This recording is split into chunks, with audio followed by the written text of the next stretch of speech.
Hi friends, welcome to my channel glow secret. இன்றைக்கி நம்ம என்ன பார்க்க போகிறோன்னா, ஹோம் இன்க்ரீடியண்ட் வச்சு எப்படி ஒரு ஹேர் ஆயில் தயாரிக்க போகிறோன்ட்டு தான். அதுவும் ஹேர் ஃபால் ஆகிறவங்க, லாங் ஹேர் வேணுங்கிறவங்க இந்த ஆயிலை நம்ம யூஸ் பண்ணிக்கலாம்.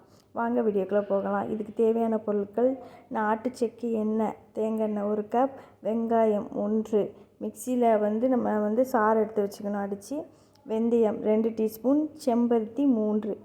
இதை எடுத்துக்கிட்டு வானிலையில் அடுப்பை பற்ற வச்சு நல்லா எண்ணெயை சூடாக்கி அதில் வெந்தயம், செம்பருத்தி பூ சேர்த்து நல்லா கொதிக்க விடணும். கொதிக்க விட்டோடனே நல்ல ஓரளவுக்கு கொதித்து ஆறுனதுக்கப்புறம் வெங்காய சாறு சேர்க்கணும்.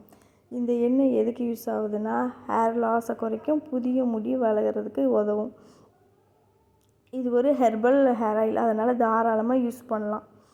இது வாரத்தில் 2 to 3 முறை இது நம்ம யூஸ் பண்ணிவிட்டு இந்த ஆயிலை தடவிட்டு 1 மணி நேரம் நல்லா ஊற வச்சு ஸ்கேல்பில் அப்ளை பண்ணிவிட்டு மைல்டு ஷாம்பு போட்டு வாஷ் பண்ணுங்கள். வெங்காய சாறு சேர்த்துருக்கனால ஃப்ரிட்ஜில் 15 நாள் வரைக்கும் இது கெடாமல் இருக்கும். தேங்க்ஸ் ஃபார் வாட்சிங். இது போன்ற பியூட்டி டிப்ஸ்க்கு நம்ம சேனலை சப்ஸ்கிரைப் பண்ணுங்கள்.